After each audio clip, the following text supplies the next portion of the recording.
My journey really started probably from the age of 14, when I guess at a very young age, school just wasn't for me. I bailed out of school. At 16, I always wanted to do something for myself, so I started buying and selling sportswear, buying from a warehouse, rucksack, 125 motorbike, knocking doors on houses, selling in pubs, a bit like a gypsy in that respect, selling sportswear. And then at 18, family circumstances, found myself sleeping in the car, nowhere to live. At 19, you get up off your backside, do something about it.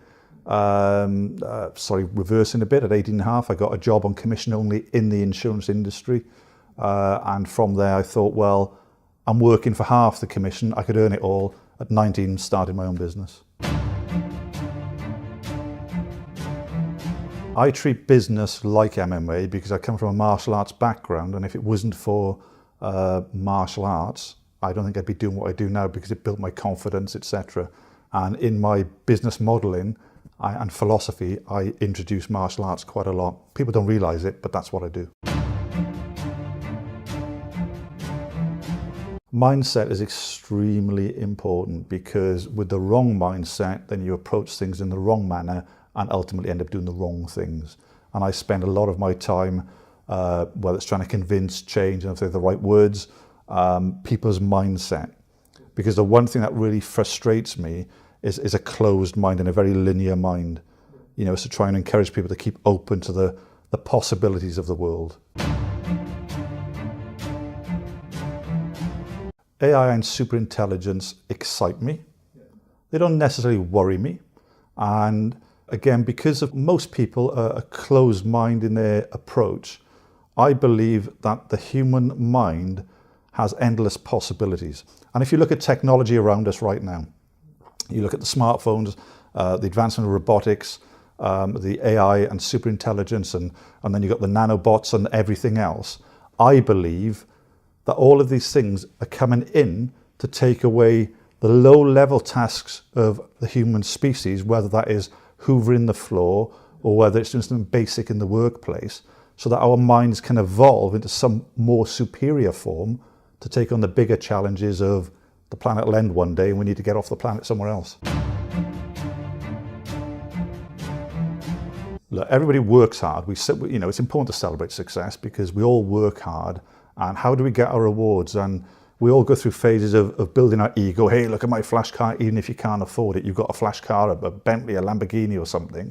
And it's ego because people are looking at it and they're tapping you on the back and everything else. Then you sort of go beyond that, or some people go beyond it. Some people are still in it. Some people go beyond it. And it's just about rewarding yourself for the hard work you put in. You can then justify the watch, the car, because you like cars, not because you want to flash it around everywhere and have the ego trip. It's just you like cars. I like cars.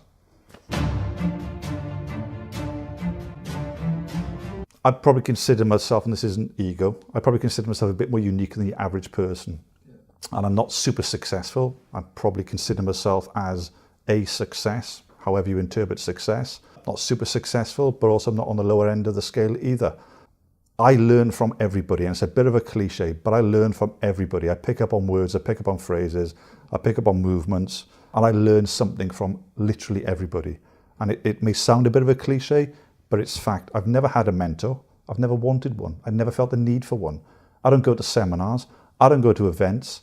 I don't go to breakfast meetings or networking events. I choose who I network with at a certain level. And if I want to be in touch with somebody, I'll find out where they are and I'll go there. So I just learn organically, because self-development is such a critical thing. And rather than following somebody, be your own leader and learn your own lessons. Be aware. And that's in a positive way, not in a negative way. Just be aware. Not in case someone's going to stab you in the back. There's a little bit of that as well in industry. But generally be aware. Look at the surroundings. Look at the habits of people. Look at the behavior of people. Look at the technology that is coming out. Try and visualize what is due to come out as a consequence of, everything coming together and the universe coming together. And just be aware. I've probably got several, but the ones that I really find funny are usually the easiest ones. And I say find funny because I sit back at the end of the day and I go, I can't believe that just happened. and it's all gone my way. Yeah. So back many years ago, I guess, and I'm probably talking 17, 18 years ago, I knew some company had approached an insurance company in this case for a certain deal. They ended up putting the deal somewhere else, but I knew that insurance company was warmed up to it and really wanted it. So I just basically came to London, knocked on the door, and I got the deal in about 20 minutes flat. Now, bear in mind, I was, really young back then. And I came back and I thought that was too easy, to the point where I actually worried a little bit. It was just too easy. But then I thought, but it was designed to be easy because I picked my moment. It was designed to be easy. But then when it was easy, it worried me. Yeah. But that deal went on for 5 years and brought in, multi-millions for me. So that was one deal. This is really an exciting one for me because my son, I pulled out of school because he hated it from the age of 12. And he was homeschooled and still is. He's 16 now. He wants to be a mathematical theorist, a Stephen Hawking sort of thing. It blows my mind, even my mind. And the debates and conversations I have with him are just unbelievable. I don't believe in the school curriculum in the current structure. And that is a load of people, it's just like the workplace, just like anything else, politics, a load of people focusing on one individual in a room, not on each other. So if you look at social learning, and I don't mean social as in being able to interact, I mean, you've got all of these young heads in a room, the pupils. Why can't they learn from each other? Instead of focusing on one individual that has a theory and a book that also went to college and university and is fixed in a certain way of teaching. Yeah. Because they have to, because that's what it dictates. So I believe in the power of the crowd and actually getting everyone to learn from each other. And that's how I generally live my life. Hence, I learn from everybody. I haven't got a mentor, a single person. It's from everybody. Yeah. So I would bring kids probably to the age of, I'd say 10, age 10, teach them to read, write competently, this sort of thing. From 10 onwards, social learning. I would first sack all the politicians. Yeah. I would certainly have a layer of people that have ideas. In today's world, I'd have a layer of people who are technology-based as well. I'd probably have one or two politicians there just for a bit of fun, so kick them around a bit. That's the sort of thing I would do in terms of my government. In terms of changes, I would absolutely fix the NHS. That'd be the first thing I would do. And the reason for that is I don't believe that this government cannot fix the NHS. I believe it serves them a purpose on a balance sheet somewhere. They spent £20-odd billion on an IT infrastructure that bloody failed. Now, we know what technology can do. I don't get why the power of your health can't be put in your hands.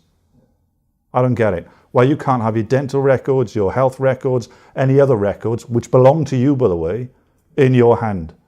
And why your surgeons, your consultants, your doctors, any other holistic practitioners can't just put information into one system about you that you have access to. I don't get why that can't be solved. Who said I was happy? I generally enjoy business. So I like seeing people thrive and I like helping people. My nature is to give and to help people, again, develop themselves in the business world. In life, I spend a lot of my time on health, a lot of research on health, and I always have since, again, age 12. And I just sort of enjoy that environment. Sitting back and playing golf or doing gardening, you know what? I have a job to sit and watch an entire film without getting twitchy. Good question, Musk. Making money can be relatively easy. You're moving capital around. And I think from a Warren Buffett point of view, he enjoys what he does, clearly. Would I enjoy what he does? No, not really. I enjoy building businesses. Am I in a business of my passion? No. I'm in a business that I started at 19 that I wanted to do at 19. I'm now 46. Am I in an industry that I love and is my passion? No. Do I have other businesses in industries that are my passions? No. I enjoy health and I enjoy changing the world for the better. Instagram. From a business point of view, I don't get the Snapchat business model. I get it from, my daughters use it and whatever, and I've played around with it as I do with new technologies, but I just don't get it. Convert Snapchat into a business tool maybe disappearing emails, then maybe we have something. I like flying because it's quicker, but I enjoy driving. Flying scares me still. Nuts and bolts, piece of metal, up 40,000 feet for 11 hours or whatever it is, I just don't get it. You know, I look out the window and I see these like Phillips screws holding the wing together, and they're almost sort of flapping in the wind, you know, and it's like, I just don't get it.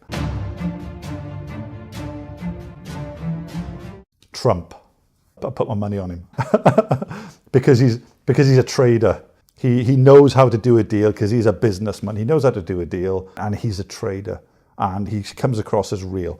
Never met the guy. We only see what's in the propaganda and the little snippets they pull out for their own agendas. I would love to meet Trump and to have a proper, real conversation with him. Yeah, I mean, I was a born vegetarian from a very, very young age. My mother put up some bacon in my hand at the age of 2, and I screamed the place down and never touched meat again, you know. Then I say never touch meat again. Then I started eating because I fell for the propaganda of you need meat in your diet for protein and training. I was training a lot as well for many years. And from the age of about 34, I started eating some chicken breast every now and then. Then from the age of about 38, I started eating maybe steak once a month. Didn't do the bacon thing and whatever. After that, and I'm talking about 3 or 4 years ago, I became vegetarian again. It's a natural state for me. And the rationale for it is the toxins in our food. And I could probably make a whole video on the subject, you know. The toxins in the food, the pesticides, and this isn't OCD. I'm going to live forever. And I will do anything I can do to live forever. And that is eliminating toxins, cleaning products, whatever. I'll live forever. First of all, in terms of top tips, I don't believe in the word tips. All right, so one thing you probably quickly understand about me, I don't run with the words entrepreneur. It's overused. I hate the word tips. I actually dislike cliches. I much prefer authenticity and originality and real. And that comes down to people as well. I can't stand people that are making money from selling theory who've never been there, done it, and are not experiencing it. And there's plenty of those around. All right, and people flock to them and pay 5,000, 20,000, I've seen 30,000, I've seen higher, to these people that are actually damaging businesses. Yeah, I mean, anyone can start a business. That's the easy bit. You can start a business. Very few can grow one, and even less than that can grow one profitably. Okay, so there's a certain. It's not complicated, but there's lots of mistakes people can make. And I use a thing called microsegmentation, which is making sure you stick with the product or products that are making you the most profit, and you put your resources, both human and capital resources, into those products to maximize your profit, your gains, and your growth. Far too many people start with a passion for a product, realize they're not making money at it, and they go over here and launch another product or service, then another one, then another service, and before you know it, they've got this range of 10 or 20 different products and services, and they're so split, they're not making money on anything. All they've done is make their lives more complicated. Businesses tend to, without them realizing it, what they're in search of is a formula. Okay? Then as soon as you realize that you're looking for the formula, only then you can go and expand the formula. And the formula is what you're really good at, what you can sell most of, where the market opportunity is for that particular service or product, and then growing it. All right? Everybody in business is looking for the formula, but they don't realize it. Fortunately, I found my formula many years ago, and I expanded it. But even then, I didn't realize it was my formula. It was just common sense. We're good at this makes money, let's just grow that. Okay? It wasn't until many years later I thought it's actually the formula I was looking for, and I found by default or just common sense. So find the formula. Look, do you want to be one of many or one of a few? Yeah, that's the biggest thing. All right, if you want to be one of many, carry on. You're going to be in the 99% of the population. If you want to be one of a few, be the 1%, and actually be the 1% of the 1%. And standing out is not difficult because nobody does. All right, to stand out in the workplace is just Lyndon, I've got a great idea that'll grow the business. You stand out because everyone does this. No one puts their hand up. And it's the same for business people. So it's in the vocabulary you use. It's in the way you present yourself, the way you speak to people. All right. And of course, being ethical and moral with it and having that high regard and respect for yourself. So standing out is important. You can have 20 digital marketing consultants, which seems to be every other person these days. You can have 100 social media marketing consultants, which is every person these days. Yeah, most of which with fake accounts. We're going on the fake news bit, which is another subject. But most with bought followers, etc. You're just one of many. How do you stand out? Are you a digital marketeer or do you police digital marketeers? I just think I'm one of those standout kind of guys. No, I don't. It's not an effort to stand out. I don't intentionally go, I'm going to stand out today. It's just the way I prefer to do business. It's just what I do. Yeah, I like something different. So if your persona is to be something different, is your persona to wear a black and grey suit? Do you like Boss or do you like Vivienne Westwood? Not everyone can afford Vivienne Westwood, but hey, you get bright colours in other shops as well. I don't like feeling greedy. And I think when you build a business and you grow some money and you buy the cars and you buy the big house and you buy the flash villa and you do all this sort of stuff, it's all good and well. You grow out of it quite fast. And I think giving back, it's just important. You want to improve the human species, you got to give back. Or do you sit there and just be a taker? Take.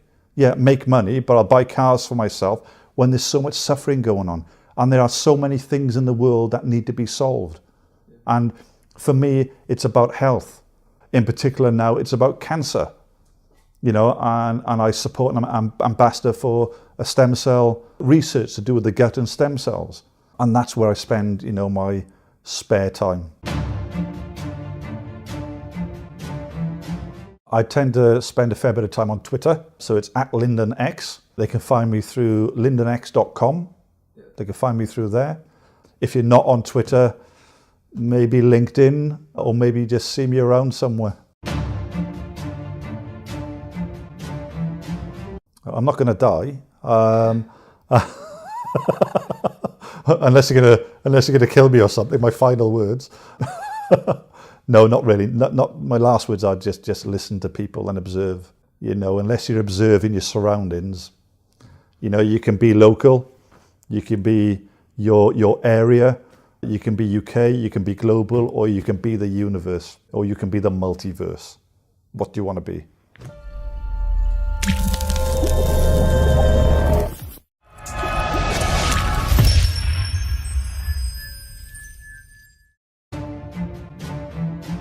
I'd probably consider myself, and this isn't ego, I probably consider myself a bit more unique than the average person.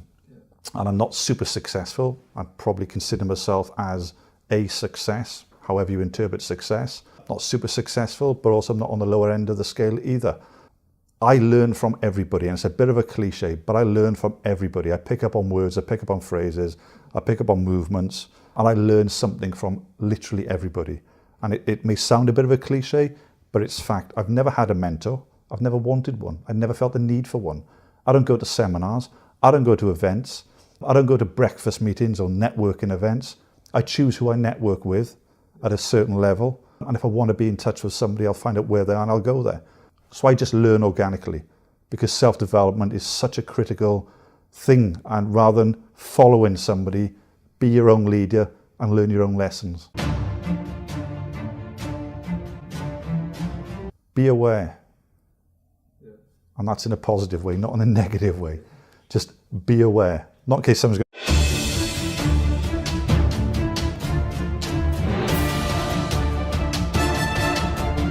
My journey really started probably from the age of 14, when I guess at a very young age, school just wasn't for me. I bailed out of school. At 16, I always wanted to do something for myself, so I started buying and selling sportswear, buying from a warehouse, rucksack, 125 motorbike, knocking doors on houses, selling in pubs, a bit like a gypsy in that respect, selling sportswear. And then At 18, family circumstances, found myself sleeping in the car, nowhere to live. At 19, you get up off your backside, do something about it. Reversing a bit, at 18 and a half, I got a job on commission only in the insurance industry.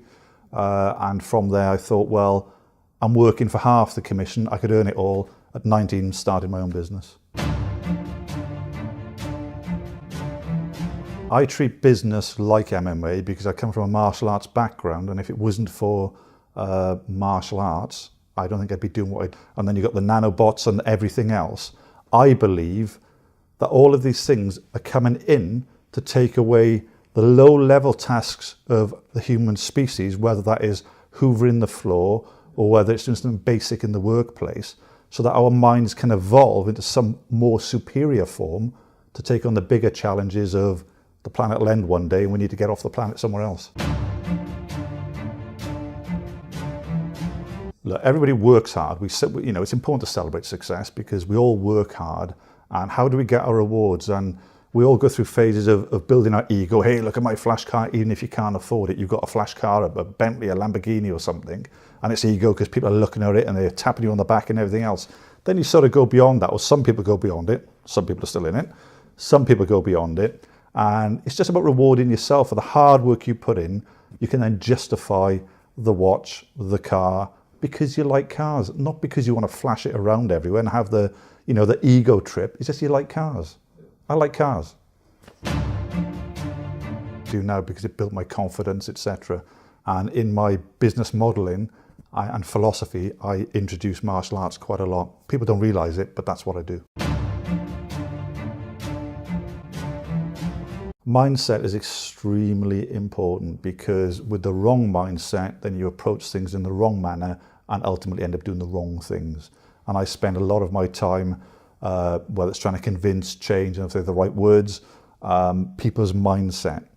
Because the one thing that really frustrates me is a closed mind and a very linear mind. So try and encourage people to keep open to the possibilities of the world. AI and superintelligence excite me. They don't necessarily worry me. And again, because of most people are a closed mind in their approach, I believe that the human mind has endless possibilities. And if you look at technology around us right now, you look at the smartphones, the advancement of robotics, the AI and superintelligence, and I'm going to start being the back. There's a little bit of that as well in industry. But generally be aware, look at the surroundings, look at the habits of people, look at the behavior of people, look at the technology that is coming out, try and visualize what is due to come out as a consequence of everything coming together and the universe coming together, and just be aware. I've probably got several, but the ones that I really find funny are usually the easiest ones. And I say find funny because I sit back at the end of the day and I go, I can't believe that just happened. And it's all gone my way. Yeah. So back many years ago, I guess, and I'm probably talking 17, 18 years ago, I knew some company had approached an insurance company in this case for a certain deal. They ended up putting the deal somewhere else, but I knew that insurance company was warmed up to it and really wanted it. So I just basically came to London, knocked on the door, and I got the deal in about 20 minutes flat. Now, bear in mind, I was really young back then. And I came back and I thought that was too easy, to the point where I actually